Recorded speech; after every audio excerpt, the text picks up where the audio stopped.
mengenai, pinjaman untuk kuliah. Tadi juga ada pertanyaan mengenai LPDP.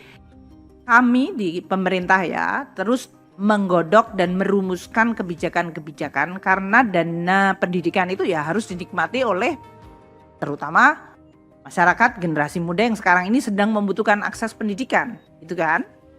Maka LPDP kalau Anda lihat, itu programnya mengalami banyak sekali modifikasi. Dulu original waktu mulai dengan hanya 1 triliun dan sekarang sudah hampir 139 triliun plus tambahan pendapatan dari hasil investasi.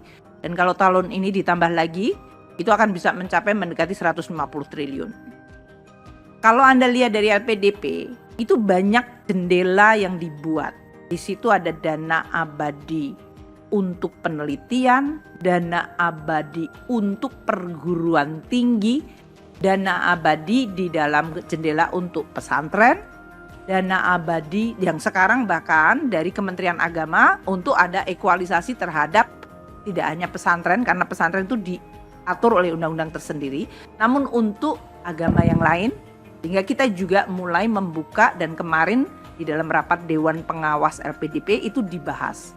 Bagaimana supaya terjadi yang disebut keadilan. Juga dana abadi kebudayaan. Ini yang kemudian kita dukung dengan berbagai macam, termasuk kita ingin produksi film-film di Indonesia makin baik. Destinasi pariwisata bisa menggambarkan kultural kekayaan Indonesia. Jadi LPDP sebagai instrumen dana abadi melakukan banyak hal merespons. Termasuk kebijakan yang disebut beasiswa afirmasi.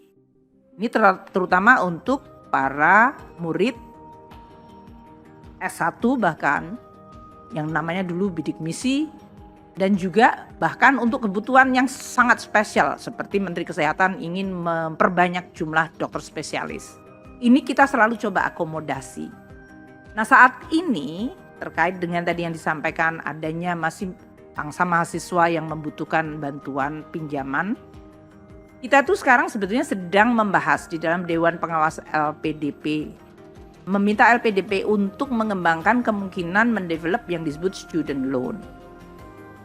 Tapi kita juga waspada, di negara maju seperti Amerika itu sudah dilakukan dan menimbulkan juga masalah jangka panjang.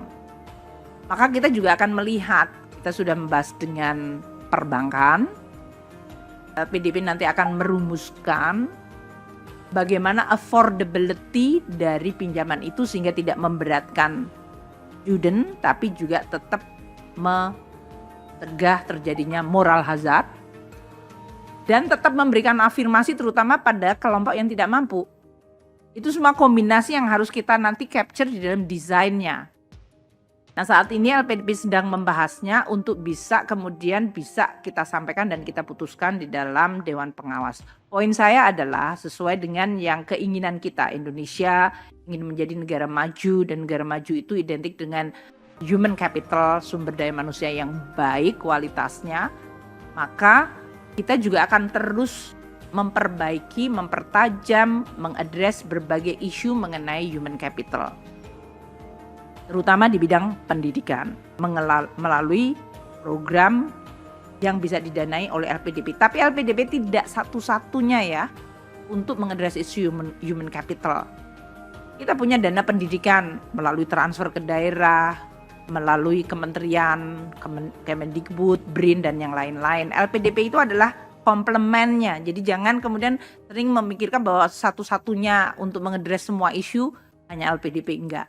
Kita punya anggaran di Kementerian Agama, Kementerian Dikbud, BRIN, transfer ke seluruh daerah di Indonesia untuk biaya operasi sekolah, untuk PAUD, untuk pendanaan pendidikan, untuk honor dari para guru, perbaikan kesejahteraan, perbaikan sekolah, itu semuanya ada di berbagai kementerian lembaga. Jadi jangan sampai cuma melihat dari satu sisi saja.